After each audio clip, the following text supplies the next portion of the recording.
Hello friend, मैं Brajesh Kumar official YouTube channel GOVT jobs for you में आज का वीडियो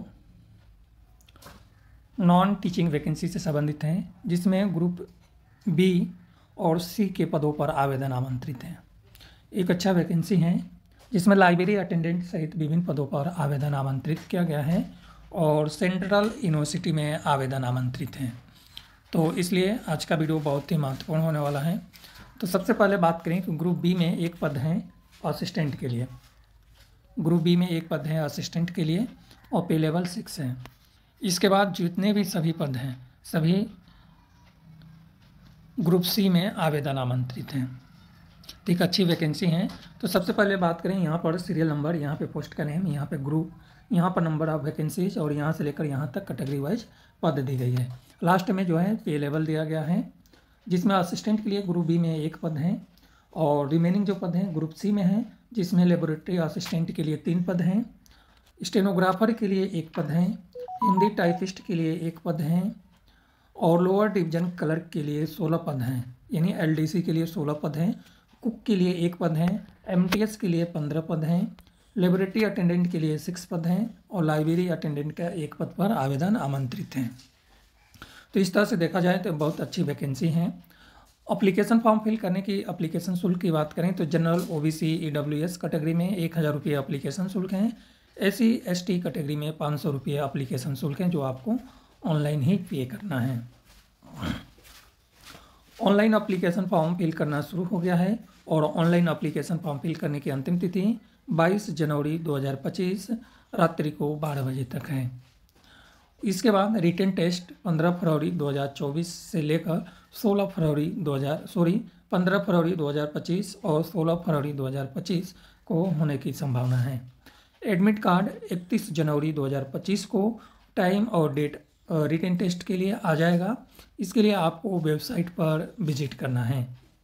20 पद से रिलेटेड क्वालिफिकेशन की बात करें तो असिस्टेंट पद के लिए जो क्वालिफिकेशन है बैचलर डिग्री होना चाहिए, 3 ईयर का प्रोफेशनल एक्सपीरियंस UDC लेवल का होनी चाहिए पे लेवल 4 का अनुसार, और स्कूल लेवल का एक्सपीरियंस है तो भी आप अप्लाई कर सकते हैं। सैलरी जो है एज लिमिट है 35 साल से ज़्यादा नहीं होना चाहिए। इसके अलावा जो है एक्सपीरियंस की जो बात हम कर रहे थे, 3 ईयर का जो एक्सपीरियंस चाहिए, एनुअल इनकम 200 करोड़ या मोर इसमें दिया गया है। लेबोरेटरी असिस्टेंट के लिए जो क्वालिफिकेशन है बैचलर डिग्री और 2 year working experience, maintenance service से रिलेटेड एक्सपीरियंस होना चाहिए। इसके अलावा लेबोरेटरी असिस्टेंट से रिलेटेड जो है स्कूल लेवल का एक्सपीरियंस है या यूनिवर्सिटी लेवल का है तो भी काम चल जाएगा। एज लिमिट है 32 साल। वीडियो में आगे बढ़ने से पहले मैं एक और बात क्लियर कर देता हूं कि अभी 2 दिन पहले हमारे पास कमेंट आया था। तो देखिए, जो कमेंट आपको किए थे बहुत अच्छा बात है, लेकिन कमेंट करने के जो आपने पूछा था वो मैं वीडियो पहले ही बना चुका हूं और उसके बारे में भी क्वालिफिकेशन बता दिया हूं। जो क्वालिफिकेशन मेरे द्वारा बताई जा रही है वो क्वालिफिकेशन यदि आपके पास है तो ही आप एलिजिबल माने जाएंगे। अदरवाइज आपके पास PG डिग्री के साथ में कोई भी सब्जेक्ट है तो उसमें आप एलिजिबल नहीं होंगे। इस बात को आपको विशेष ध्यान रखना है। दूसरा, कमेंट करने से पहले इस बात को आपको विशेष ध्यान रखना है, क्योंकि एक बार नोटिफिकेशन बना देने के बाद यह नोटिफिकेशन मैं व्हाट्सएप ग्रुप में सेंड कर देता हूं और दोबारा आप 10 दिन 12 दिन के बाद कमेंट करते हैं तो पुनः हमें इस नोटिफिकेशन को डाउनलोड करना पड़ता है, उसके बाद उसको रीड करना पड़ता है और उसके बाद मुझे बताना पड़ता है। और वीडियो में एक बार मैं रीड करके आपको पूरी पढ़कर समझा देता हूँ। तो स्टेनोग्राफर पद के लिए जो क्वालिफिकेशन है बैचलर डिग्री होनी चाहिए। किसी भी सब्जेक्ट में बैचलर डिग्री है तो आप एलिजिबल हैं। और टाइपिंग स्पीड है 80 वर्ड पर मिनट हिंदी या इंग्लिश है, और 80 वर्ड पर मिनट के हिसाब से यदि देखा जाए तो 35 वर्ड पर मिनट इंग्लिश या 30 वर्ड पर मिनट हिंदी है। बट इन सभी क्वालिफिकेशन के साथ में नॉलेज ऑफ कंप्यूटर एप्लीकेशन होना चाहिए। एज लिमिट है 32 साल। हिंदी टाइपिस्ट के लिए आपको पता ही है बैचलर डिग्री हिंदी और इंग्लिश दोनों में होना कंपलसरी रहता है, लेकिन इसमें जो क्वालिफिकेशन है ओनली बैचलर डिग्री मांगा हुआ है। और हिंदी टाइपिंग स्पीड है 30 word per minute. Knowledge of computer application है। एज लिमिट है 32 साल। लोअर डिवीजन क्लर्क के लिए जो एक बड़ी वैकेंसी है, इस पद से रिलेटेड टाइपिंग स्पीड है बैचलर डिग्री होना चाहिए और English typing speed 35 word per minute या Hindi typing speed 30 word per minute होना चाहिए।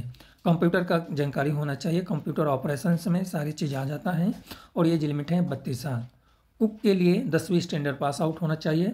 ITI trade certificate bakery and confectionery से रिलेटेड कम से कम 1 साल का होना चाहिए और 3 ईयर का एक्सपीरियंस कुकिंग से रिलेटेड होना चाहिए। एज लिमिट है 32 साल।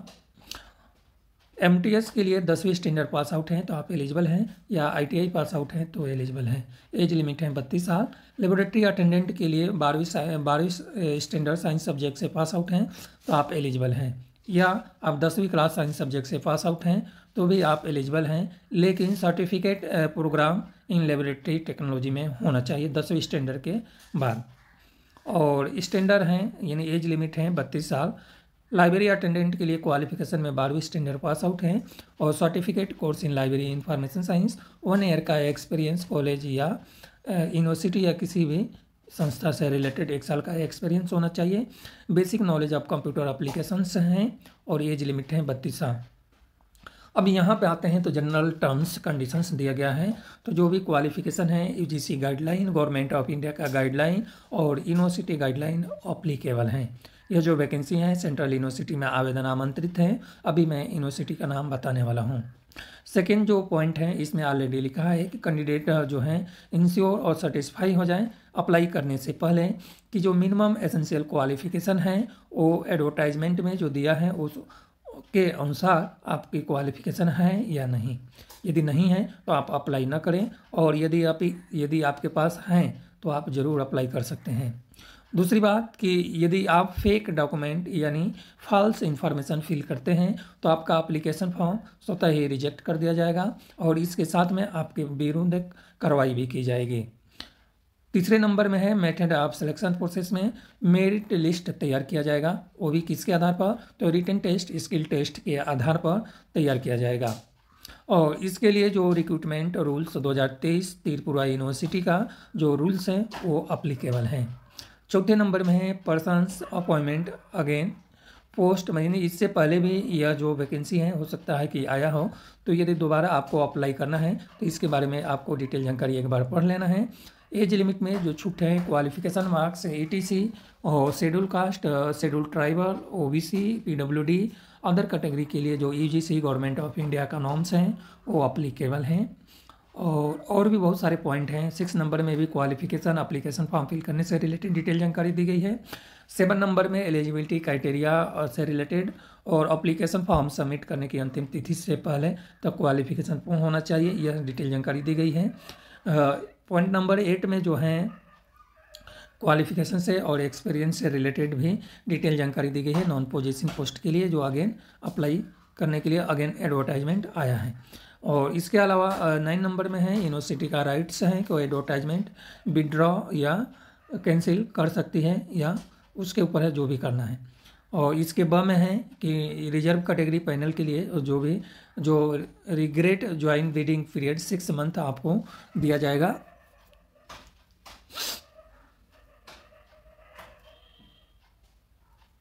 सिक्स मंथ के अंदर आपको ज्वाइन करना रहेगा और भी डिटेल जानकारी दिया है। इस तरह से बहुत सारे पॉइंट हैं और एक एक पॉइंट बताएंगे तो वीडियो 8 मिनट से एबव का हो जाएगा, इसलिए यह सब पॉइंट आप पढ़ लें तो आपके लिए बेटर रहेगा।